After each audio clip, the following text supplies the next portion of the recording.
Hello, everyone. In this video, I'll be introducing OneSearch, the library's main search function, and discussing some of its features. Before I get started, let me explain what OneSearch is. OneSearch is what we call a discovery service. In short, it's designed to help you discover the resources you need from a large collection of articles and books. OneSearch simultaneously searches all the library's most important databases, so you don't have to perform the same search repeatedly in different databases. Using OneSearch will give you easy access to the full text of articles, and it also makes it simple to make interlibrary loan requests for articles the library does not own. OneSearch can also help you manage your citations, which we'll explore a little bit later on in this video. So let's get started with OneSearch. To search, you'll want to start on the library homepage. Don't forget that accessing the library homepage through the ATSU portal will ensure you're logged in and avoid any issues when trying to access articles. You'll find the OneSearch bar prominently at the top of the library homepage. Right below the search bar, you can see that you can search by keyword, by title, or by author. Keyword is the default search option and will usually get you what you need. But if you're looking for a specific article, searching by the title may help you find a little faster. I'd also like to point out the DOI PMID search, which is PubMed ID search. Also, if you don't know what DOI is, it's digital object identifier. Essentially, every article has this attached to it, especially at least the DOI. So if you know that, you can search that directly. It takes you to another library service that we have called LibKey. And once you put that information in, it will instantly take you to the full text of that article. This is the fastest and the most efficient way to access an article if you do happen to have the DOI for it. All right, so let's get started with performing just a really simple search in still OneSearch. So I'm just going to do diabetes, and we'll hit the blue button over here for search. It opens up another window that is going to be this still OneSearch. So the reason we're doing this video is because if this is your first time seeing still OneSearch in a little bit, we have a brand new UI user interface for this. So I just wanted to go through and show you what this looks like now with our new user interface. So as you can see, we have got immediately, all of our search results are here in the middle. That isn't, too different.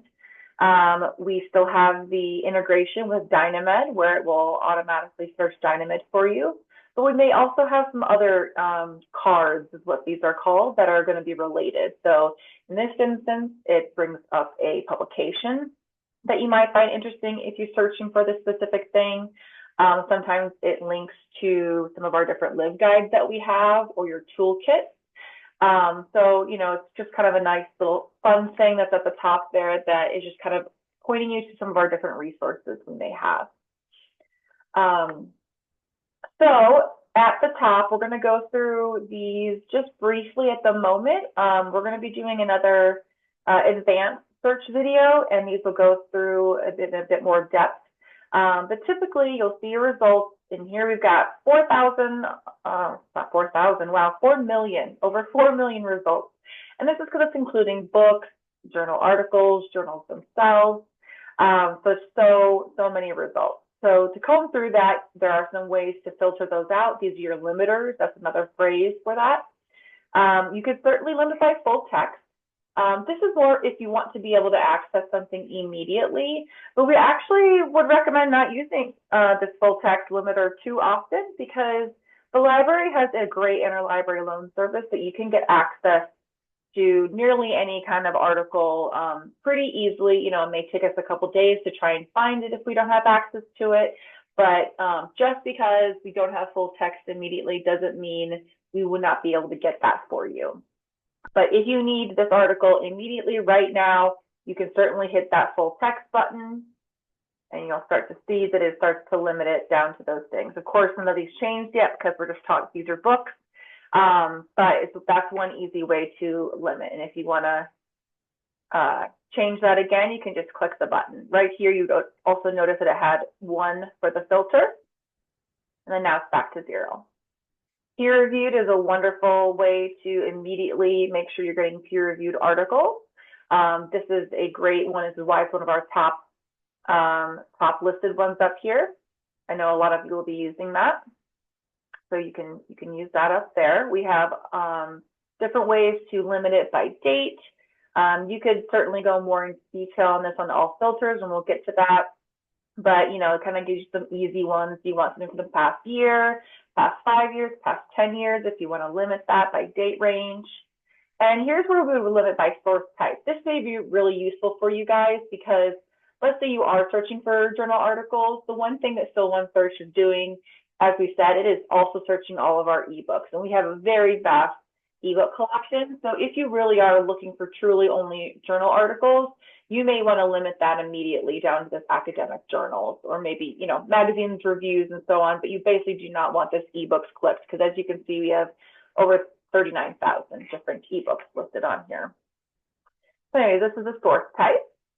Let's take a little bit of a look at what we have over here. So this is how you would, one of the ways you would organize your search results. So right now, like the default is organizing it by giving you 30 results per page.